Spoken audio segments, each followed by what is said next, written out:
come with me to run a 10K after taking a week off for a broken rib. So if you guys tuned into my last video, you know that I managed to break a rib at jiu-jitsu.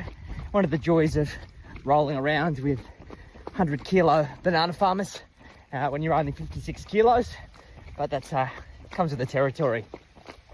Anyway, I decided to go for a 24-kilometer run last Saturday, like 2 days after I broke my rib. Just battled through it, and then I really felt it for the next couple of days. So I thought it was probably best that I take a little bit of a break. Ego told me to keep running. Common sense told me to take a break. So I don't think it's a big deal in the grand scheme of things. I think it's better that I don't cause any more harm. Actually, I've got a friend up here, George the cassowary. I'll see if I can get you guys a video as I run past. George, how you doing, buddy? Let's turn the camera around.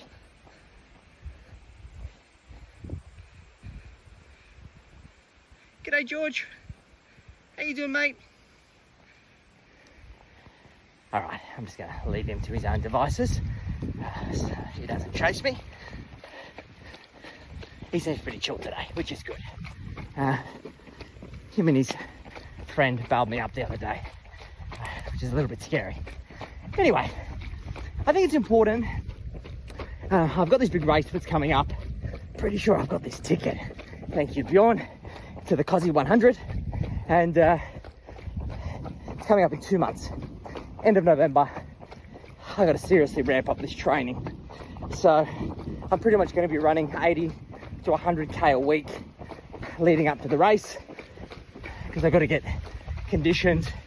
I'm going to be on my feet for 20 plus hours. It's going to be a slog. So I'm hoping that this rib is a blip on the radar and we can get back into training. However, this is a really good and important thing that we've got to be mindful of. I was listening to a podcast the other day, and there was this analogy that was used which made a lot of sense.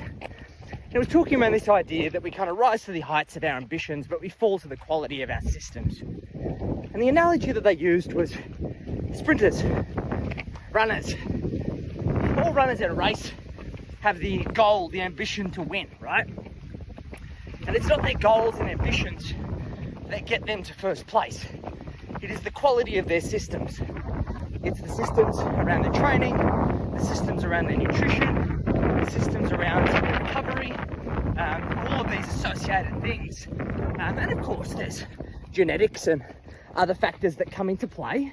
And some people do have greater gifts than others. However, the ultimate determinant of the success is the systems. And it's the systems that get people across the finish line in first place more often than not. Doesn't matter if it's sport, doesn't matter if it's business, life in general. So, you can be the most ambitious person in the world, and forgive the wind. And if your systems are shit, you're probably not going to achieve a lot of great results, because you don't know what to do, you don't know when to do it, you don't know the intensity, you don't know how to optimize for success. You're basically shooting in the dark. On the flip side, you could have no goals and you could have great systems, and you're probably not going to push those systems, because systems are made to be broken. The idea is that you create the system, you hypothesize the weak point of that system, you test it to see if that's actually what breaks. If that breaks or something else, you work out why, you fix it, and you push it again. And that's how you continue to elevate the results. And of course, it goes without saying that if you have no ambition and no systems, then you're not going absolutely anywhere. So we need to understand where are the potential weaknesses in our system, and we need to be building to try and preempt those things so we can iterate and improve as quickly as we possibly can. And I see this happen in business all of the time. The vast majority of businesses that I work with have no fucking systems. And I've had the pleasure of working with businesses that are into the 8 figures, even 9 figures. And most of them have pretty lackluster systems. The reality is, most of them have been built off the skills of one or a handful of really smart people. They then have an abundance of average people, and those average people essentially ride on the coattails of the really great people, and that produces an above average result, which is far better than the vast majority of other people that participate in their space. Because business isn't really that hard. I think the thing that most of us overestimate is our competitors' intelligence and their strategy and their ability to execute.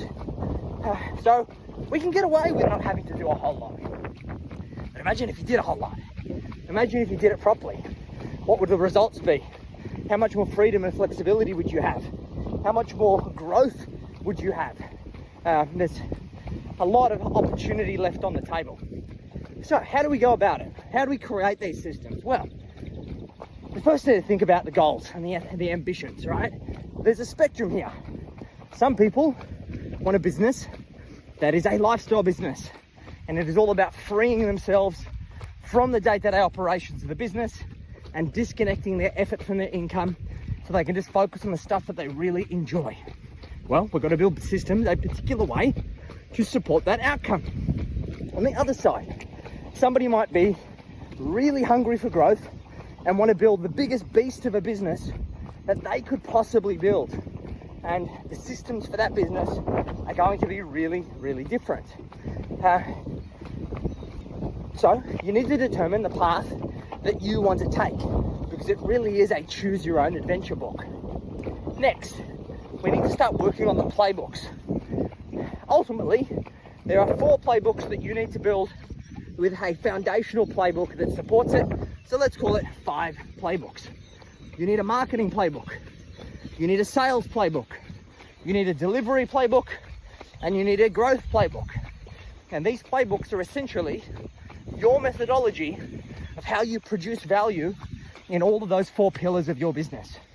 How do you attract your ideal clients proactively and inspire them to do business with you, or inspire them to take action? Next, your sales playbook. How do you take those people who put their hand up or made an inquiry through your process to qualify them, to present them with the appropriate options, to get them to commit, and ultimately move on to doing business with them? Delivery. How do you deliver an exceptional product or service each and every single time to turn those clients into raving fans? Because raving fans refer and they stay. And then lastly, growth. How do you strategize? How do you plan? How do you oversee? How do you manage the finances? How do you ensure that the money comes through the business and the bank account fills each and every single month at the other end? And that also includes strategic decision making around hiring, firing, management, all of those kinds of things. And then the last thing, the foundational playbook that underpins all of this is your decision making playbook. One of the things that we often overlook as business owners, I've certainly been guilty of this myself, is that we think in a very particular way because of prerequisite knowledge and models that we've developed in our head over the course of a lifetime of curiosity and focusing on a particular thing and persevering and being self-aware. And those models are not how most people think, at least not to the level that you do. So your ability to replicate results comes down to replicating the way that people think, ideally getting them to think as much like you do as you can. And that's how you control the outcomes. So you need to start documenting and unpacking your decision-making processes. What is the why that it goes behind the how? Because otherwise, your people are always going to turn to you to make those decisions unless they're confident and capable to make quality decisions for themselves. And most people don't think about this because it is confronting. They've never been taught this before. It is mentally draining when you're being taught how to think. And it's even more mentally draining for you to have to stop yourself and unpack the methodology of how you think. But by doing this, guys, you now have a systematic approach to growing and scaling your business and identifying what breaks so then you can fix it. You also have an innate ability to know how hard to push your business. And when we apply these exact same principles to like what I'm doing right now, how hard to push yourself and when to take a week off because you've pushed a little bit too hard. So this is the key to scaling a business. And if you feel like you're burnt out, you feel like you can't sustain your current trajectory, if you feel like setting fire to your business and starting again, or selling because you're fed up, it's probably because you don't have these things in place. Because the reality is, business owners who have these things and have them working for them, they don't feel those same stresses and anxieties because they are in control. They are in the driver's seat. So if you want help building these things out, myself and the team have been working on some really cool stuff behind the scenes, and I'd love to help you with it. So hit me up in the DMs with the word systems. Let's have a conversation, see how we can help you. Let's get this sorted.